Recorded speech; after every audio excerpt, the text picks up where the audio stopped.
Our second and third lessons are both from the Arcana Coelestia. One is from number 5,622, and the other from 3,994. Almonds signify goods of life. They correspond to the truths of good, of the interior rational. That's your highest level of thinking. Interior natural. And because the almond is a nobler tree, this tree itself signifies, in the spiritual sense, a perception of interior truth which comes from good. Its blossom, the interior truth which is from good, and its fruit, the good of life that is thence derived. A rod denotes power, and the almond tree itself, the perception of interior truth. By the almonds which budded from the rod of Aaron for the tribe of Levi are also signify the goods of charity or the goods of life.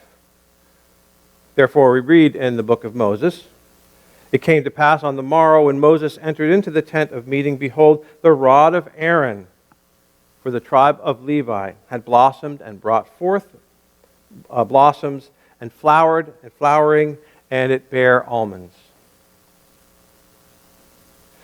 From the Arcana Coelestia 3,994.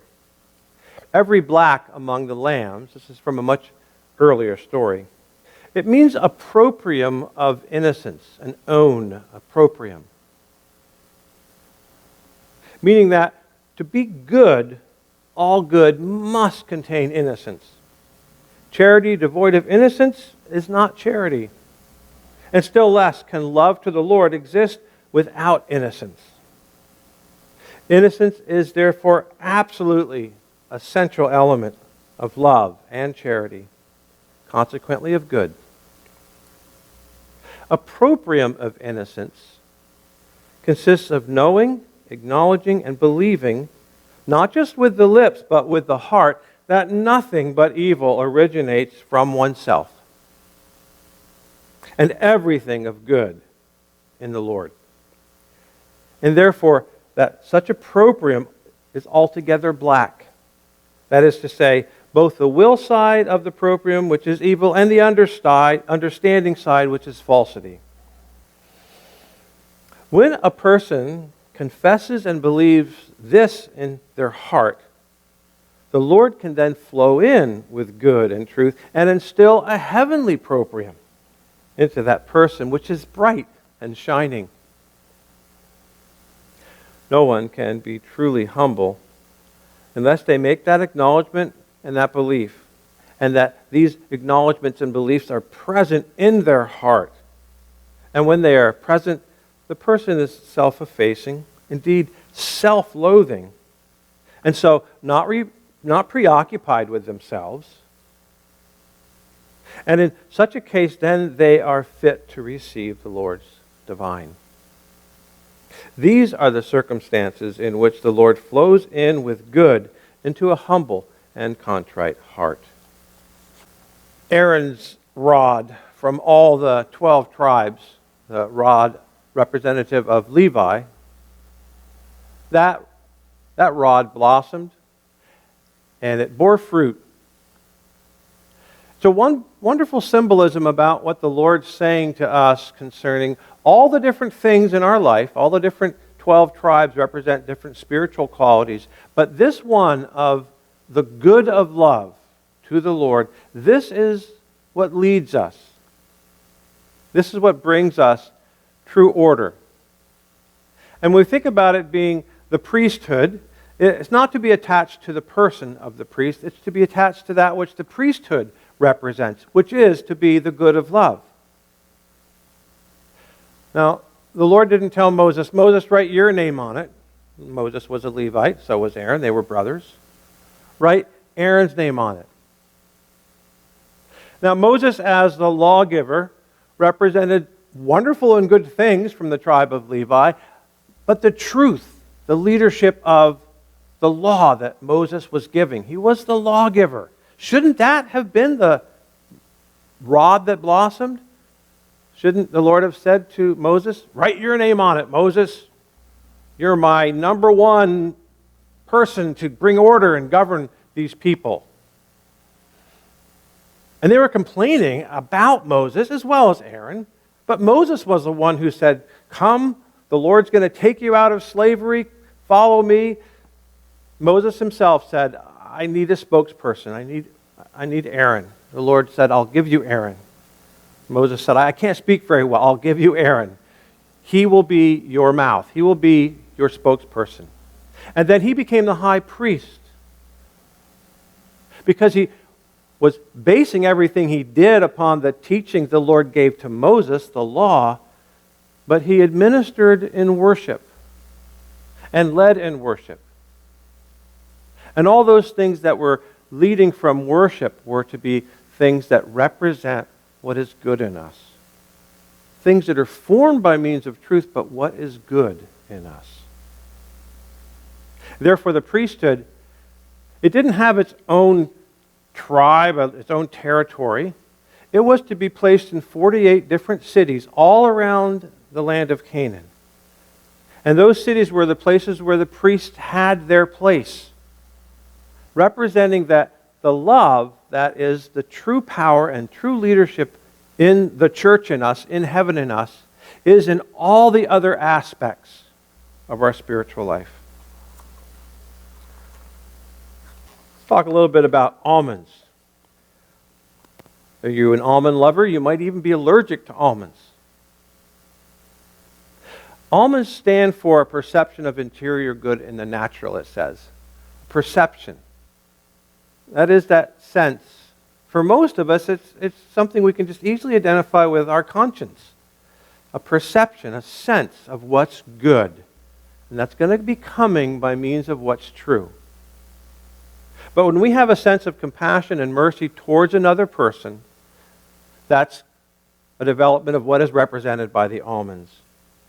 And of course the rod represents power.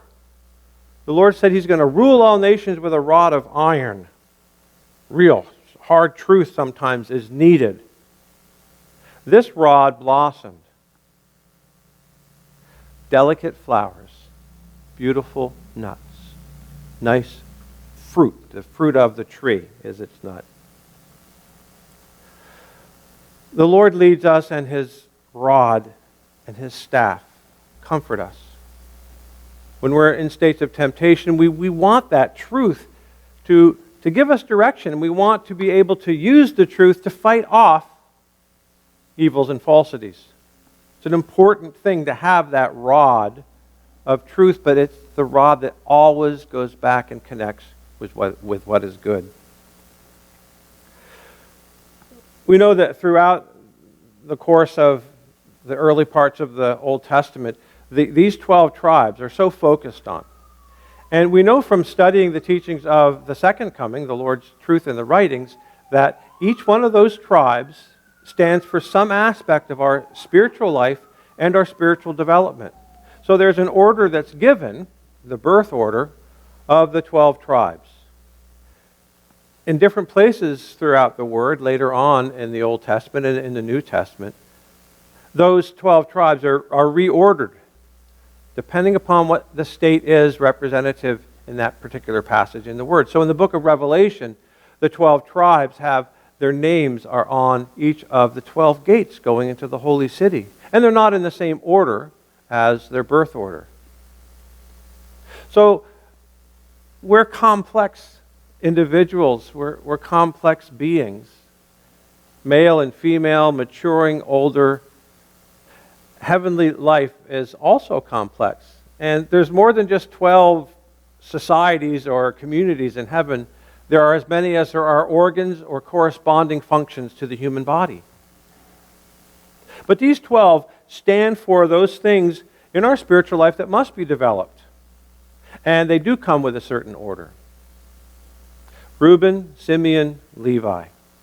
Reuben stands for the faith that we first must develop. As our minds mature, we need to learn to have trust in some kind of truth. Children need to be able to trust in what's given to them from their parents, the people that protect them. And they must learn to have a trust or a sense of confidence in the truth that their parents are telling them. There's nothing worse than lies coming from parents. Lies coming from teachers or priests. Those things can be so damaging. We all need to have the truth. We need to be fed by the truth. Reuben's the first. He stands for that first faith that must be instilled in a child in our minds. The recitations we learn from the Word, the literal sense of those teachings, the Ten Commandments, that's Reuben taking hold in our life. And it's followed closely by Simeon. To obey what we know, right? It's no good having a set of recitations that you don't obey. It's no good memorizing the Ten Commandments or anything out of the Word if you don't obey. But that first obedience comes from a fear of loss. If I don't follow it, I'm going to get in trouble. I want to be saved. I want to go to heaven, so I'll follow the truth. Levi is where the power is. In Reuben, Simeon, and Levi. The other tribes stand for temptation, stands for conjugal love, stands for the extreme parts of our spiritual life, the interiors and the exteriors. We'll focus on Reuben, Simeon, and Levi. So Levi is said to be where regeneration starts to begin and where it blossoms and where it's fruitful. So all the other tribes aren't mentioned. In this case, the tribe of Levi's rod blossoms and Aaron's name is written upon it. The power of the church isn't in having the Ten Commandments, isn't in having the Word, isn't just in obeying all the things that are said in the Word. The power of the church is in those things that combine in what Aaron represents. And not the priesthood or the office of the priesthood in and of itself, but that which the priesthood represents. There ought to be something in each one of us that is of that representative of Aaron, the priesthood. That which is holy, leading to goodness. That's where the power of the church is. That's why the rod of Aaron blossomed and why it bears fruit. In one passage in the Apocalypse explained, 444, it says, Levites and Aaron, they weren't chosen because they were better than the other tribes. As a matter of fact, going back to the second lesson, it's receiving the heavenly proprium that makes the essential of the church. And the heavenly proprium, spoken of in a passage that talks about the black lambs among the flock, it stands for acknowledging in and of ourselves we are nothing but evil and falsity. Nobody likes hearing that. And in that passage it especially says, from that proprial acknowledgement, we are self-effacing. Self-effacing. That is proprial effacing. Not self-humiliating, but there must be a subordination of what is from our proprium. Well, you see that combination with the teachings represented by Reuben, Simeon, and Levi especially. You can see why there's a lot of rebellion. Does your proprium want to be self-effaced? Of course not. When we come with pride and dignity to the church, we're asked to leave it at the door. When we come with a sense that we're more important than somebody else, whether we're a priest or a layperson, whether we're an adult or a child, when we come with that sense of self-importance, guess what? That's all the other rods. That's not the rod that's going to blossom. And it's not the rod that is supposed to be placed in front of the tabernacle or in the Ark of the Covenant. We need to leave that at the door. That is a black, charred thing that's speaking to us or inspiring us. The power of Aaron's rod is the power of saying, Lord, of myself I am nothing. I can't do anything of good. I can't really know anything of truth without your word giving me an ability to follow you. And then coming to a perception or a sense of what is truly good. And then doing it. Fascinating, that rod didn't just shoot off flowers, although that's what we have before the altar there. It produced ripe almonds, it said, right then and there. The almonds were right there on the rod. So there was power, there was the perception of what is good, and there was the living fruit, the nuts, the fruit of the almond tree, that made up that miracle. And it's to lead us in times of struggle when there are so many conflicting things going on in our personal lives or in the world around us. We wonder, where do we pay our attention? What things should we be focused on, or what should we really be listening to? And this is a reminder, especially when we want to complain to the Lord, this just isn't going well, Lord. Life's terrible. I'm not sure I can really believe the things you're saying in your word. That's why this is supposed to be left in front of the altar, to remind us, yes, trust in the Lord and do good. Feed on his faithfulness. What does the Lord require of us, the recitation said? Do justly, love mercy, and walk humbly, the self-effacing of the proprium. That's where the true power, that's where the rod of Aaron, the rod of the priesthood or the giving of the good life in the church is represented by the priesthood. That's where that power lies. The children of Israel continue to murmur. We all get a lesson, an aha moment where we go, I need to return to the Lord. I need to focus on what's really good for my neighbor. Not for the sake of myself so that I can be good and go to heaven. For the sake of my neighbor. For the sake of the people around me who I'm serving uses. I need to focus on that. I need to trust in the Lord's word and not just in all the other things that are commonly trusted in the world.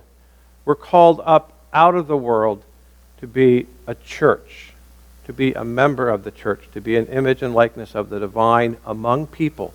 That's what the church, the Olivet Church, is about, what we aspire to.